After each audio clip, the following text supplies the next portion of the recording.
পরিচয় দিতে রাজি না, মার পরিচয় দিতে রাজি না। শহরে বন্দরে তাইকা শহরের রং বেরঙের মুখে পইরা এমন বহু কুলাঙ্গার সন্তান গ্রামের মা বাবাকে ভুলে যায়। এই যুবক সেও এরকম করেছে, মাকে ভুলে গেছে। যেই মা মানুষের বাড়িতে দাঁড় করে করে তারে পড়ালেখা করাইলো, ওই মাকে ভুলে গেল।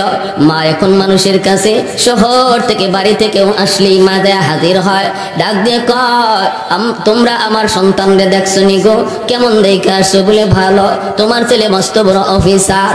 এরকম ভাবে মানুষের কাছ থেকে ছেলের খবর নেই। দিন মা রাস্তার দিকে তাকায় তাকায় সন্তানের অপেক্ষা করে, কোন দিন জানি আমার সন্তান আমার এই রাস্তা ধরে আসবে গো, ঘরের সামনে এসে আম্মুকে ডাক দিবে। এই অপেক্ষায় মা একদিন ঠিকানা লইয়া লাঠিতে ভর দিয়া মা সন্তানের দরজার সামনে হাজির হয়ে যায়। দরজাটা কইলা ছেলে যেই দেখলো মা, ওই যুবক নিজে বলে, তখনও আমার দিল নরম হয় না, তখনও আমার দিল নরম হয় না। আমি তো শহরের হারামের মধ্যে পইরা কলিজা শক্ত করে ফেলেছি। যেই মানুষটা বেশি বেশি হারাম খায়, সুদ খায়, ঘুষ খায়, ওর কলিজা শক্ত হয়ে যায়। আওয়াজ দিয়ে বলেন ঠিক কিনা? হারামে মানুষের কলিজা শক্ত করে দেয়। হারাম খাইলে চোখ দিয়ে পানি আসে না, মোনাজাতেও পানি আসে না, দিল নরম হয় না। এটা হলো হারামের বদাসর, হারামের বদাসর, হারামের বদাসর। এজন্য সুদখোর যারা আছে দেখবেন এদের চোখে রক্ত নাই। আওয়াজ দেন ঠিক কিনা? সুদখোরদের কোনো মায়া নাই, দরদ নাই, ভালোবাসা নাই, ওদের চোখে কোনো মায়া নাই। রক্তচক্ষু, রক্তচক্ষু। যুবক মনে রাখো, আল্লাহ নবী বলেন, আমি মেরাজের রজনীতে দেখলাম বুতুনুহুম কালবুয়ুত ফিহাল হাইয়াত তুরা মিন খারিজ বুতুনিহিম। আমি মেরাজের রজনীতে জাহান্নামের ভিতরে দেখলাম কিছু মানুষ পেট ঘরের মতো হয়ে গেছে। এই পেটের ভিতরে সাপ কিলবিল কিলবিল করে, কিলবিল করে। আর ওই সাপগুলি তার নাকের ছিদ্র দিয়া, মুখের ছিদ্র দিয়া, কানের ছিদ্র দিয়া, পায়খানা ছিদ্র দিয়া সাপগুলি বের হইতেছে। আমি জিব্রাইল আমিনকে জিজ্ঞেস করলাম, ভাই জিব্রাইল, মান হাউলাই, এরা কারা গো জিব্রাইল? আযাব তো আযাব, কিন্তু এত অপমানজনক আযাব। এই মানুষগুলি কারা? এদের কি পরিচয়? অপরাধটা তাদের কি? জিব্রাইল আমিন বলেন, হাউলাই আকালাতুর রিবা। নবী গো, এরা আর কেউ নয়, এরা আপনারই উম্মত। দুনিয়াতে এরা সুদ খাইতো, এরা সুদখোর ছিল, সুদখোর। আল্লাহর নবী বলেন, সুদখোর হলো চার দল, সুদখোর হলো চার দল।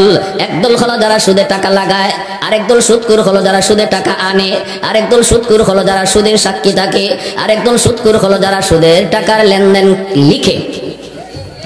লানা রাসূলুল্লাহ সাল্লাল্লাহু আলাইহি ওয়াসাল্লাম আকিলার রিবা ওয়া মুকিলাহু ওয়া কাতিবাহু ওয়া শাহিদাইহি ওয়া শাহিদাইহি। আল্লাহর নবী বলেন, এক নাম্বার সুদখোর যে সুদে টাকা লেনদেন করে, সুদের ব্যবসা যে করে, এক নাম্বার সুদখোর। দুই নম্বরে নবী বলেন যে সুদে টাকা আনে, গরিব সুদখোরের কাছ থেকে যে বিপদে পড়ে সুদের টাকা আনে, নবী বলেন এও সুদখোর।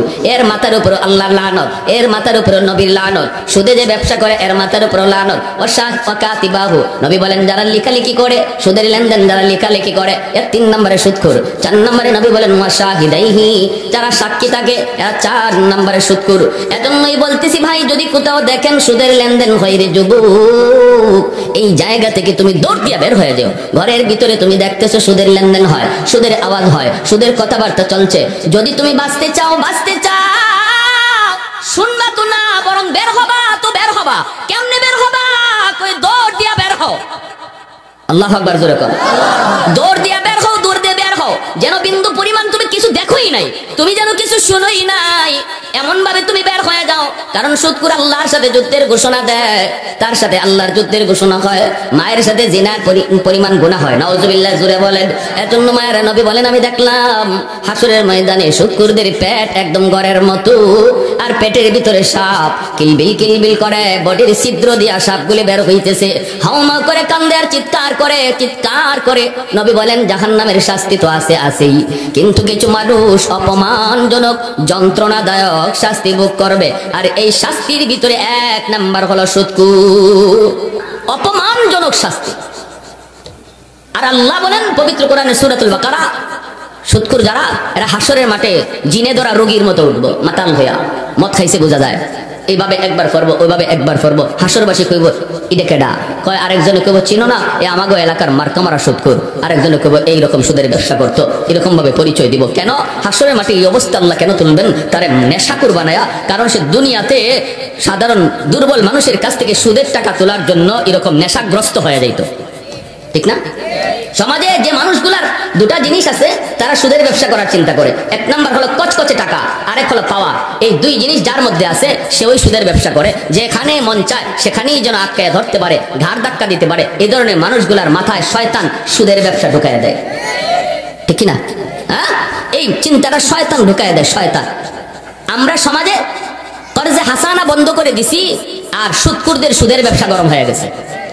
কর্জে হাসানা বন্ধ করার পিছনে দায়ীও আমরা নিজেরাই। কইবেন হুজুর এটা কি? বলে এটাও আমাদেরই একটা, আমরাই কারণ। সমাজে একজন মানুষ যে আগে মানুষকে লাখ লাখ টাকা খরচ দিত, এখন তার কাছে গেলে পরে সে কয় টাকা নাই, টাকা থইয়াও কয় টাকা নাই, ভাই টাকা নাই। কেন কয়? কারণ হলো আমরা যে খুব ভালো, আমরা একবার আনছি, এই টাকা দেওয়ার আর নাম লই না। যে লোক খরচ দেয় দিয়া বোঝা যায় হে আরো বিপদে পড়ছে। এই লোকের বাড়িতে আসা যাওয়া করতে করতে তার জুতা শেষ। ঘরের সামনে গিয়া ডাক দেয়, হে নিজেই বিছানা পড়ে হের পোলারে কয় ক আব্বা ঘুমাই দিছে। ঘুমের মানুষই কয় ক আব্বা ঘুমাই দিছে। এরকম আসেনি না নাই আপনাদের এলাকায়? হ্যাঁ, আর যেখানে যে কোনো জায়গায় পাওনা টাকা চাওয়াও তো যায় না, চাইলেও বিপদ, চাইলেও বিপদ। এটাও আরেক বিপদ। মমিসিং এক জায়গায় আমি বয়ান করলাম, খাইতে গেলাম, তো এরকম একজন মুরব্বী মানুষ হুজুর একবার কারেক্ট কথা কইছেন। হুজুর, এক লোকের কাছে আমি 5,000 টাকা পাই আজকে 5 বছর। হ্যাঁ এই বাবা এই কথা কই নাই, এর সরান না, এর বাসায় পাঠাই দেন। বাবা বসো বসো। কয় হুজুর ওর কাছে আমি টাকা চাইলেই কি কয় শুনবেন? আমি কি কয়? কয় টাকাটা চাইলেই কয় এই মিয়া আমি কি মরে গেছি? মরে গেছি? তোমার টাকা লইয়া কবরে গেছি? তো আমি কয় হুজুর চাইলেই এই কথা কয়, আমি কি মরে গেছি? তখন আমি পড়ছি এক বিপদ। আমি একদিন কইলাম তে আচ্ছা ভাই তুই কোন দিন মরবে এটা কও। তুই যেদিন মরবে এর আগের দিন আইমু, এর আগে আর আইমু না। আছেন আপনাদের পূর্বদর্শক কেউ এই কথা করা যে এইরকম অমুক মাসের অমুক তারিখে আমার মরণ, এর আগে তুই আইস না? এই কথা কওয়ার কোনো সাহস আছে কারো? কয় হুজুর বাজারে দেখি চা খায় বন্ধু বান্ধব লইয়া, আমি ফাইলিছি বাড়িতে গিয়ে তো হেরে ফাইটা বাজারে ফাইছি। ভাই করে ভাই ভাই তুই বিপদে পড়ছিলি, আমি দিছিলাম, এখন রে ভাই আমি বড় মস্ত বিপদে আছি, ভাই আমার টাকাটা দে না, ভাই দে না। কয় হুজুর কি কইমু? সাথে সাথে হের পিক আপ কারে কয়, হে উঠটি কয়েক মিয়া যেখানে মন চাই এখানে টেয়া চাও। হ্যাঁ, আমার কি ইজ্জত নাই নি? আমি কি তোমার মতোই?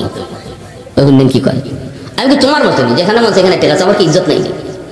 হয়তো ভাই তোর কাছে কোনানো চাইতো, তোর বাড়ি গেও ভাই না, ইগানো গে ভাই না, হিগানো গে ভাই না, ঘুমোতে কেউ খস, ঘুমোতে হজার থেকে কেউ খস, তুই ঘুমো। তখন কর্ম কি? ফাই না তো। কত ফাই না পেরে কি তুমি আমার মানুষের সামনে টাকা চাইবা নাকি? বন্ধু বান্ধব লিয়া চা খাইতেছি। কয় হুজুর এর ভিতরে দিকে হের বন্ধুরা যারা চা খাইতেছিল এরাও আমার সাথে পিক আপ লইছে। কয় মেয়ে ঠিকই তো কইছে, টাকা চাইবার একটা জায়গা আছে, তুমি বাড়ি দেইবা। এখানে বাড়ি তো ফাই না, কয় না পাইলে 100 বার দেইবা। কয় টাকা দিয়ে তো আমি বড় বিপদে পড়ছি দেখা যায়, আমি 100 বার যাইতে। আচ্ছা তো ঠিক আছে, কি করা লাগবো? তো তুমি এখানে চাইছো কেন টাকা? এটা মস্ত বড় অপরাধ হইছে। কয় তো ভাই বুঝলাম তোমার অপরাধ হইছে, কি করা লাগবো? কয় জরিমানা দিতে হইব। কয় কি? কয় আমরা সার বিল দাও। 5,000 টাকা কর্জা টাকা উঠাইতে গিয়া চাইলাম কইরা অপরাধে 250 টাকা আবার জরিমানা, সার বিল দেওয়া লাগে। এই যদি হয় সমাজের চিত্র, তাহলে টাকা তুই অত হে কইব নাই। কারণ ওই সুন খাইয়া জিব্বা ফুরছে, এখন দুধ দেখলে ডরায়, ঠিক না? কইরে এও টাকা নিয়ে আমার এই রঙ্গুরা। আর এই সুযোগে সুদকুর যারা আছিল এরা কয় খেলা জমছে, অবায়াও অবায়াও হবায় না, হবায় সব দরজা বন্ধ, অবায়াও এখানে আইলে বড়ি লাগাইয়া দিল। বুঝুন না আপনার আমার মা? হ্যাঁ, সিলটি তো এই জন্য মাত্র আইব কিছু কিছু, ঠিক না? তো এখন দেখা যায় সুদকুররা সুদের ব্যবসা গরম করে ফেলাইছে। এজন্য আল্লাহ নবী রহমতের নবী বলেন, সুদকুর যারা সুদের ব্যবসা নিয়ে বসছে এদের দিল কঠিন থাকে, চোখে রক্ত থাকে না। সুদকুর, ঘুষখোর, হারামখোর যতজন হারাম কামাই করে এদের মতো দুনিয়াতে আহাম্মক, এদের মতো দুনিয়াতে বুকা আর কেউ নাই। কারণ কোন হিসাবে আমি বলি শুনেন, কারণ হারামটাকে ঘরে ঢুকাইয়া খাওয়ায় 10 জন রে, আর হিসাব দেখে একা। বুঝছেন? হিসাবটা বুঝছেন? যে ফাতিল ভাত রান্দা হইছে, ইফুরা ফাতিলের ভাত কি একা খায় না 10 জনে খায়? হে খাইব একা, 9 জনে খাইলো ফিরি। হাসরে মাঠে আল্লাহ কইব 10 জনের হিসাব তুই একা দিবে। খাইব 10 জনের হিসাব দিব আমি একা, এটা জানার পরেও যে হারাম ঘরে ঢুকায় খাওয়ায়, এ বুদ্ধিমান না বোকা? আপনারা মতোকা ঘর বানাইছে হারাম টাকা দিয়া, এক রুমও থাকে, বাকি অন্যান্য রুমও থাকতেছে ভাই বোন মা বাপ পাড়া প্রতিবেশী আত্মীয় স্বজন সব মিলিয়া 10 রুম, আর হে থাকে এক রুমও। হে পুরা গল্লে থাকতে পারবো? এক রুমও থাকে। হাসরের মাঠে আল্লাহ কইব তুই তোর রুমের হিসাব তো দিবে, ওই বাকি আরো 9 রুমও যারা আসিল এরার হিসাব তুই দিবে। তো শুনছেন আপনি? ইজেকতে বুঝা যে মাথাত লইয়া আটতেছে, এরে আপনারা বুদ্ধিমান কইবেন? হ্যাঁ, ছোট ভাইয়া করছে কি, কয় ভাইয়া দেখো ভাইয়া তুমি আমার মাদ্রাসায় ভর্তি করছো ভাইয়া, অসুবিধা দিতেছে আপনাদের কি ভাই? অসুবিধা দিতেছে, কারণ ওই কথা প্রসঙ্গে এক দল থেকে আরেক দলে চলে গেছি, কারণ এটা আমাদের সমাজ একটা ভাইরাস হয়ে গেছে, সুদ ঘরে ঘরে আজকে সুদ ঢুকে গেছে, ঠিক না? এখন ধনীও সুদের ব্যবসা করে, গরিবও সুদের ব্যবসা করে, বেটায়ও করে, বেটেও করে, খালি বই আর বই, খালি বই আর বই। এই বেড়া, এই দেখা যায় ওটা ওই হতা, আজকে অমুক অমুক দল, কাজকে অমুক দল, এইভাবে কখন দেখা যায় রিক্সাওয়ালার বউ ওষুধ খায়। উমা 5,000 টাকা ওইলি লাগাইলা, 10,000 টাকা খালি জন্মে গেছে লাগাইলা কিতা? 10,000 15,000, 20,000 25,000 আসেনি না নাই?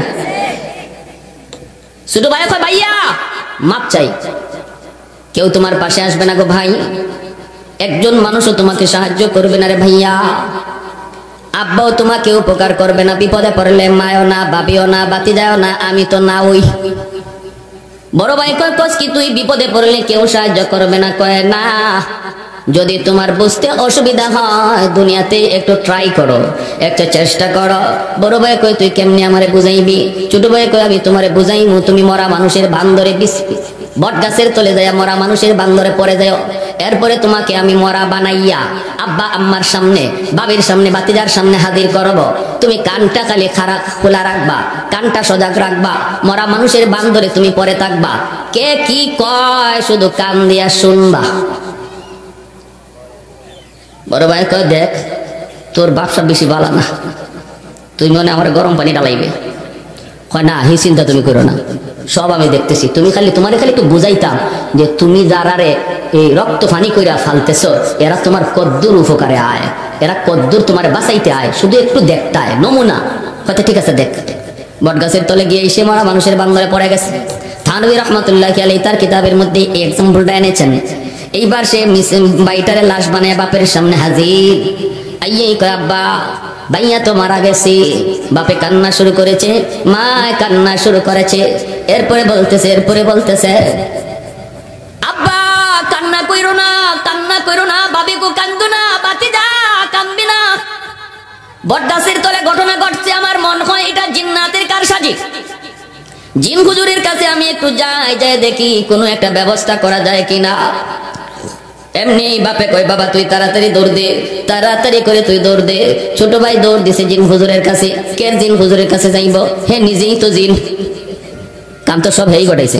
একটু দূরে গিয়া বাড়াইছে, আব্বা আমি তো হুজুরে ফু শিখাই দিছি, ফু শিখাইছি। হুজুরে কইছে এই ফুটা যদি আমি ভাইয়ারে দেই, ভাইয়ার জান আবার ফিরে আইব।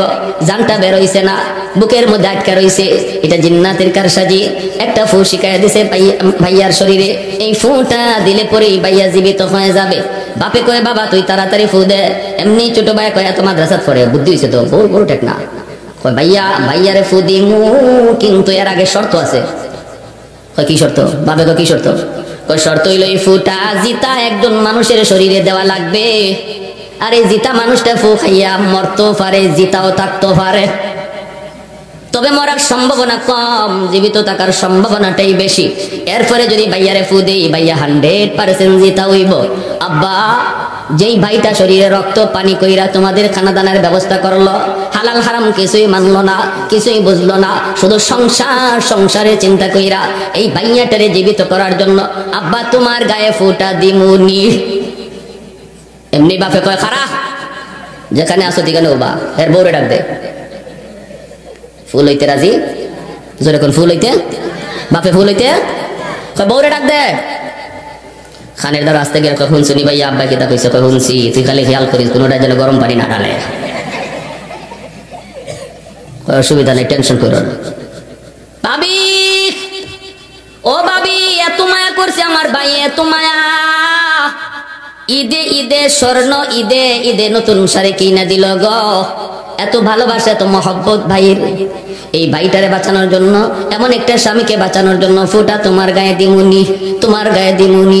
এমনি হেরে বউয়ে কয় রাখো যেখানে আসো এখানে খারাও, যে মরছে এ ওই মরক। আরেকজন মাইরা লাভ নাই।